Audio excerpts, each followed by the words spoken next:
Happy Purim, friends. It's a time to smile, time to be happy. Find an emoji, pick the one, and smile today.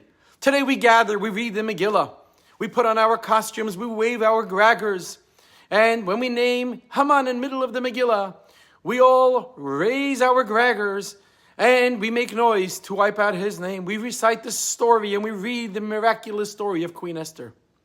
But how does this story begin? Not with a solemn history of pearl salvation, but with a feast, with a big, long, lavish party that took place for 180 days, a feast that the king Achashverosh hosted. The king was celebrating 3 years that he was on the throne. It was a party for the A-list, all the who's who of the kingdom. And as the Megillah tells us, it was a banquet for all his princes, his servants, the army of Persia and Media, the nobles and the princes of all the 127 provinces where the king ruled. And finally, after entertaining the political elite for a year and a half, for 180 days, at that point the banquet halls were opened for the rest of the population of the capital city of Shushan in Persia. And everyone was invited into the palace for this second party, which was for 7 days, a feast for everyone, both great and small, a banquet for 7 days. Can you imagine? In the king's garden, in the king's orchards. Everyone drank and ate as much as their heart desired. I once read an interesting explanation why the king made a double party. Rabbi J.B. Soloveitchik tells us that the first party of 180 days really wasn't enough for the king. You know why? Because it was really a party for the high society.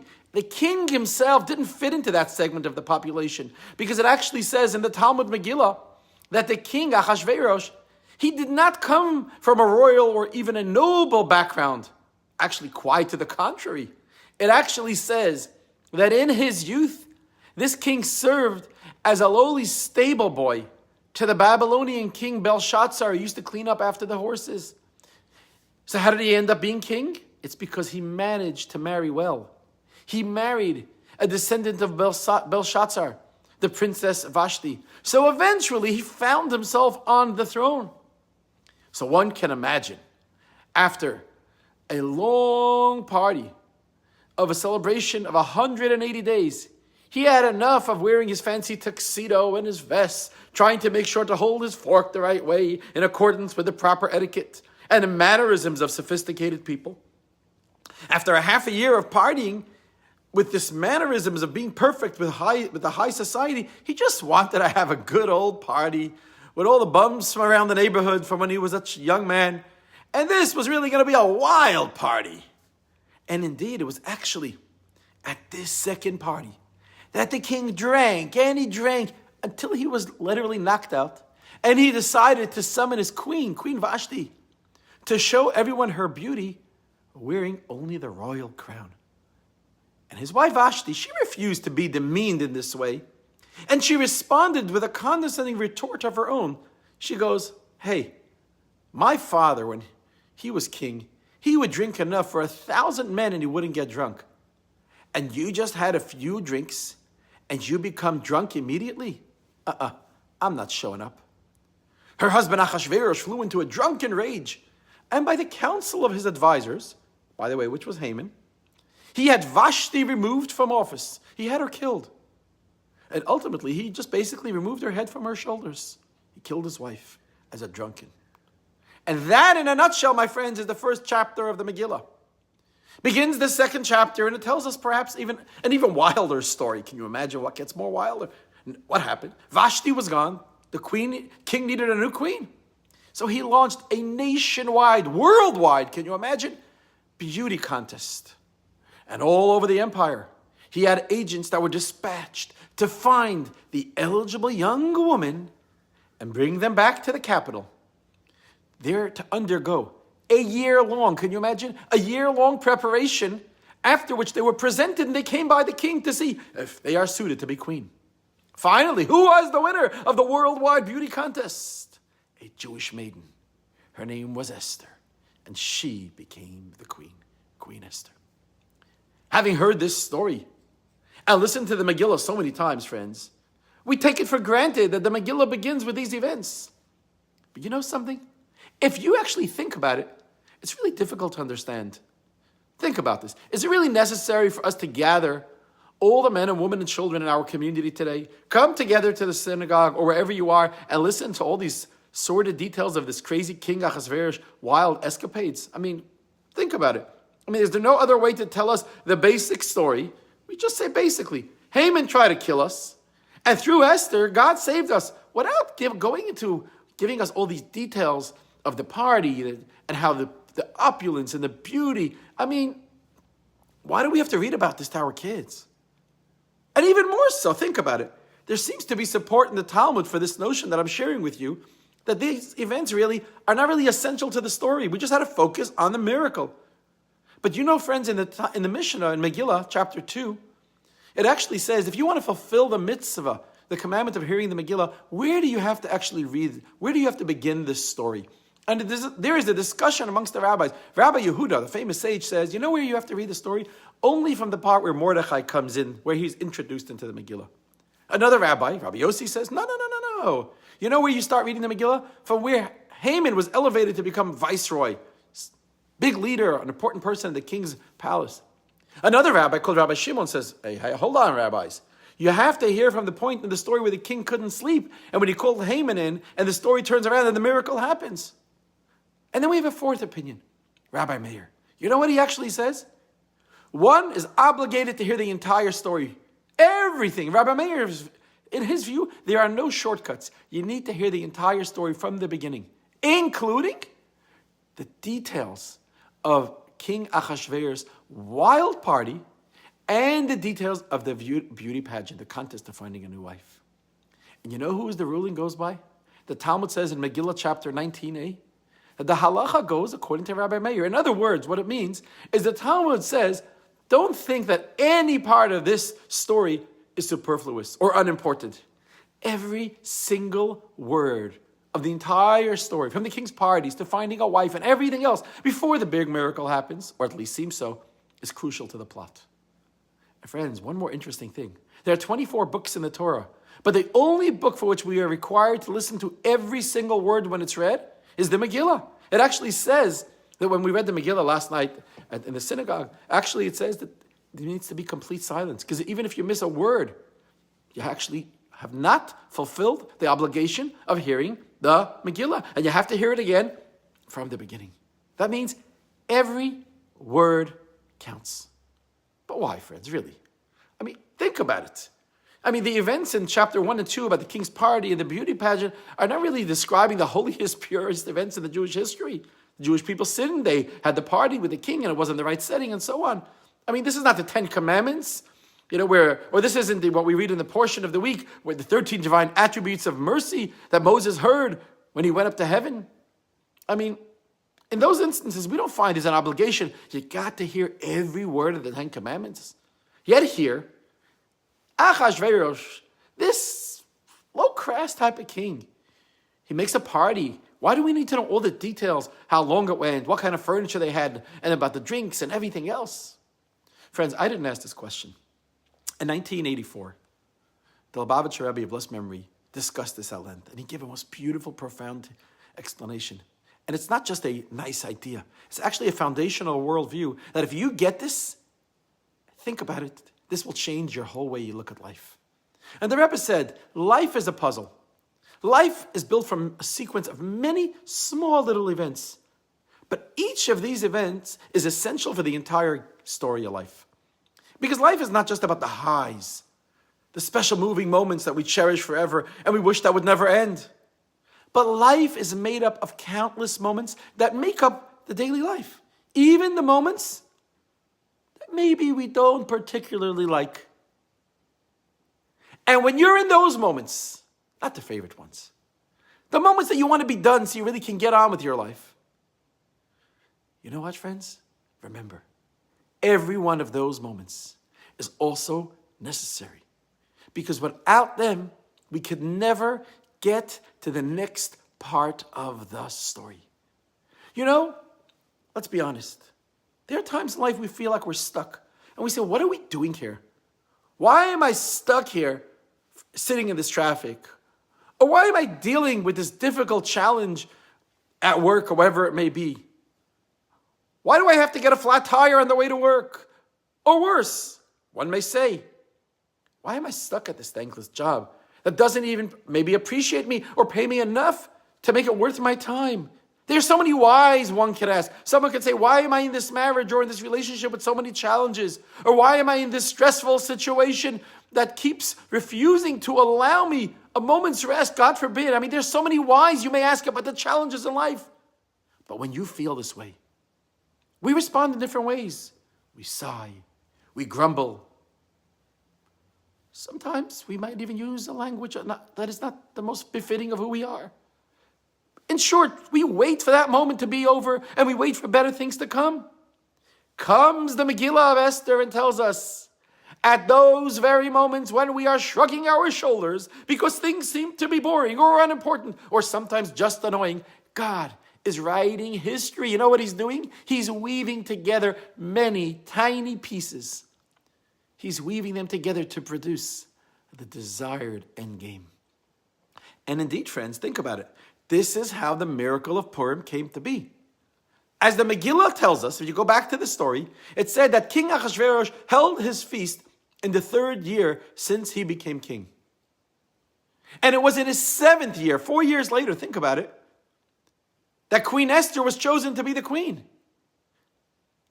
And think about it even more. It wasn't until the 12th year of the king's rule, 5 years later, when, after Esther became queen, that Haman's wicked decree was issued. And friends, that's when, if you look back, it's always easier to look back, it became clear that the ball for this miracle began rolling 9 years earlier, when Achashverosh had his feast in his 3rd year of being king. It was an event that seemed like so literally unrelated to Haman's decree, which was 9 years later. But already then, God was planting. God was putting the pieces into place so that 9 years later, Esther would be in the right place at the right time to be able to influence the king at that critical moment to avert the destruction of the Jewish people, God forbid. So you and I can be here today. Think about it. Just let's go back for a minute. Consider the morning after the Vashti fiasco when the king killed his wife. Imagine the next morning, people come to synagogue to pray, and they share the dramatic news. You hear the news. Did you hear what happened? You heard what happened last night? The king got drunk, decided to get rid of his queen. No, the people in synagogue would say, they're trying to pray. They would say, all right, listen, okay, fine. You know what? Sad, but just it's not my business. What the king does and his crazy, what he gets drunk and he does. This is the king's mishagas. This is the king's of the things what he does. What does it have to do with me? That's what they might have thought when it happened in year 3 of the king becoming king. And then for the next 4 years, they're bringing all these young maidens to the palace from the east and from the west and from the north and the south. And everyone's going through the same routine. And everyone comes to the king. King on the wall. Who's the prettiest of all? And everyone wants to become queen. But the king doesn't pick anyone. And after 4 years, someone's picked. And what do you know? She's one of ours. She's a Jewish girl. And probably the Jews debated, was this good for the Jews that the king is a Jewish queen? Or maybe it's not good. And nobody considered that the event is going to have an effect on their lives later because they didn't know. 5 years later, boom, v'nahapochu, everything turns upside down for the Jews. It's like Nazi Germany. And the enemy of the Jews is calling for extermination. And he has the means to do it. He has the king's backing. He has the king's decree, the king's seal. The Jewish fate is over. At that moment, the puzzle comes together.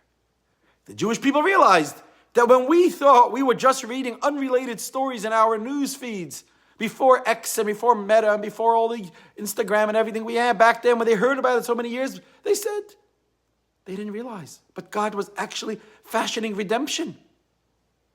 This is the uniqueness of the redemption of Purim. It wasn't one mind-numbing, eye-popping miracle like the splitting of the sea or the 10 Commandments.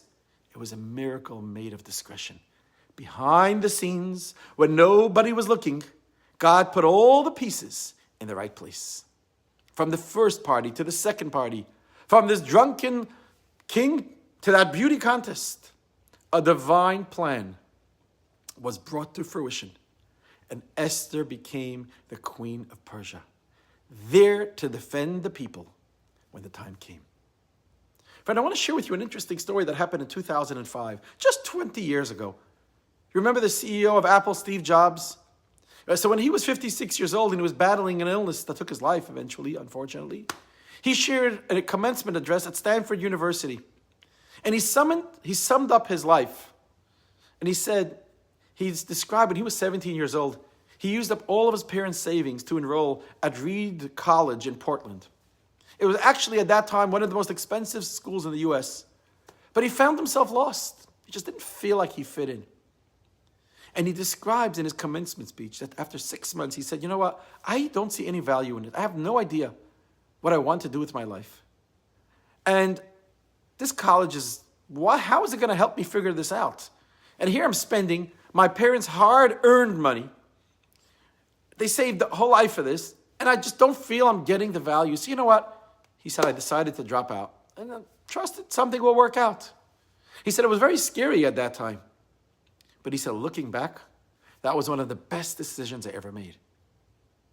He shared that the minute he dropped out, he had freedom. He could take whatever classes he wanted. He didn't have to take things that didn't interest him. And he said, you know what, there's some other interesting topics here in school. Maybe I'll just dabble in different classes. He goes, it wasn't all romantic. He said, I didn't have a dorm room. I actually had to go to my friend's room and I had to sleep on the floor because I didn't have a place. He said, to make a living, I used to go return Coke bottles for the 5-cent deposits. Can you imagine Steve Jobs? I had to buy food with the 5-cent deposits. I would collect it and have enough to buy food. And he said, I stumbled during that time into something that became priceless later on in my life. He says, let me tell you what happened. He said, this university called Reed College, back at that time, offered at that time a very, very unique calligraphy instruction. It was the best in the country at that time. And he said throughout campus, they were showing different types of fonts. All the posters and everything on camp was in a unique font and a unique hand calligraphy. So he said, because I dropped out, I didn't really have to take the normal classes that I really didn't want to take. He said, you know what I did? I decided, let me pop in here and there to different calligraphy classes, and I'm going to learn how to do this. He said, I learned about serif, I learned about sans, I learned different typefaces, I learned about Times New Roman, about different spaces between different letters and combinations, about what makes different types of fonts more beautiful than others, what speaks to others. He said it was so beautiful, it was historical, it was artistically subtle in a way, he said, that science couldn't capture. And he said, I found this fascinating. And he said, none of this had any hope of a practical application in my life. I just did this because it just looked interesting. But 10 years later, when I found myself in a garage starting Apple, I was designing the first Macintosh computer, everything came back to me. And we designed all the knowledge I gained in the classes that I thought meant nothing to me, about the different fonts, styles, sizes, etc. We put it into the Mac. It was the first computer with beautiful different types of fonts. He said, if I never dropped into a single course in college, into any of those extra things that I did, I would never have had the knowledge of fonts and styles and typefaces and proportions. And he said, since Windows today is just a copy of Mac, it's likely that no personal computer in the world would have these fonts today, if not for Steve Jobs, dropping into those classes that he thought had no meaning. He said, if I would never have dropped out, I would never have gone into those classes, and personal computers wouldn't be today what it is today. Now, he said, of course, it's impossible to connect the dots when you're looking forward. When you're standing in the beginning, you can't look ahead. You don't see the end picture. But it was very clear looking back 10 years later, he says. What was the point? The point Mr. Jobs was actually making, he says, you can't, in life generally, connect the dots looking forward. You can only connect the dots in life when you're looking backwards, when you're looking how things were. So what he was saying is, you have to trust in God, that somehow the dots in life will connect for you in the future. Friends, go back to the Megillah story. Think of this. How far can we extend this principle? I mean, to what extent are the details in the Megillah connected so that even the most minute detail of it can be said to have a crucial piece of the story of the wider puzzle? Think about it. I mean, it would be tempting to assert that some of the details don't really matter all that much. I mean, what kind of couches they were sitting on, and the colors, and the wine that was pouring, and the whole party, and the beauty pageant. And I mean, think about it. I mean, for example, the part of the story where the king had 7 advisors, and they're trying to figure out, what do you do with a queen that doesn't listen to the wife? And what was their solution? And we know Haman was the head of these 7 people. He said, King, you got to remove her from the post. You got to actually kill your wife. Why? He says, you know why, King? Think about it. You are the king of 127 nations, and we don't want all the other women in the kingdom to learn from your wife and get the wrong idea that they can disobey their husbands. I mean, we don't want tomorrow that a husband's going to ask his wife to make him some exotic food or to do who knows what it may be, which is outlandish. And he'll say, I want you to make me my milkshake or my breakfast just the way my mother made it. And she's not going to want to. She'll say, my mother made it differently. And when the husband's going to say, hey, listen up, wife, I'm the man in the house, she's going to say, so what? Even the Queen Vashti, she didn't listen to her husband, the king. So the advisors said to the king at that moment, Your Honor, the king, to prevent such lawlessness and disorder, they said, you need to remove your wife, Queen Vashti, from her post. And you know what happened? A law. Think about it. This law wouldn't fly today. Passed. Every man is the ruler in his household. Every wife has to listen to her husband. I mean, come on, guys. This wouldn't fly today. We know the wife is the truth, the foundation of our lives. But that's what they said then. And obviously, it's a ridiculous proposition. Why do we have to know about these hyper-chauvinists and their flawed legal reasoning? I mean, couldn't the Megillah simply tell us at that point that the queen angered the king and had to be dismissed? Friend, that's a good question. But you know what? I'll tell you why. I'll tell you why the Megillah tells us this part of the story. The Talmud actually states in Megillah, chapter 12, Talmud Megillah, that this execution of Vashti for such a silly reason, because she didn't want to show up to her husband, was precisely what ended up saving the Jewish people later on. Because it states that when letters were dispatched throughout the kingdom with the order that in 11 months the season's going to be open, I mean, and all the Jews in all the countries are going to be killed. All their neighbors are going to have a license to kill them. And it would have been easy for them to start the job right away. But no. They said, we're going to wait 11 months. But friends, if Jewish blood is so cheap, why wait? I mean, they didn't do it right away. They said they're going to wait. Because they knew their king was a fickle ruler who follows foolish advice, as they had seen clearly with Vashti's downfall. So just because the king says now that the Jews may be killed in 11 months, really it's no guarantee that it'll come out with some other decree down the line and taken back, which is in fact exactly what ended up happening. But you know, friends, they didn't kill them right then and there. They said we're going to do it 11 months later, which wasn't really rationale. The reason they did it because the lottery came out, killed them in the month of Adar. But friends, you know what the Rebbe says? From this story of Purim, there's such an enormous message that what is it that is related to you? And there's no moment in life that just is. There's no moment that isn't relevant to the big picture. Our Torah involves every aspect of our life. The Torah teaches how to dress. Torah teaches us how to eat. Torah even tells us how to think. The reason? It's because every moment matters. Eating is part of your divine mission. Sleeping is part of your mission. Even walking down the road is part of the mission that God gave you. And therefore, we must live every moment correctly and inject it with meaning. And friends, it's especially important when it comes to educating our children. Some people say, you know what, the child is still young. Let him be exposed to all of these beautiful things in the world. You know, why do we have to worry about it? You know, we can let him be for now. He gets older, we'll train him to behave like a mensch. No, the Megillah tells us that the future is actually taking place in the past. Because life is like a woven tapestry. It's a series of events over time, beginning from the moment of birth. And every moment thereafter that takes place, is the story of the future. And that's why, friends, Jewish education must begin when? Not when they get older, but from the moment of birth. And in a certain sense, maybe even before. Friends, I want to share with you a story that took place during the Second World War. It took place in Russia with an extended family of mine. There was a man by the name of Reb Zusha Margolin. He lived in a town called Babaroysk in White Russia. And he was drafted into the Soviet army, and he was sent to the front lines. He had a young wife, her name was Nachama. And she was left to fend for the survival of her children because he was out fighting on the front lines.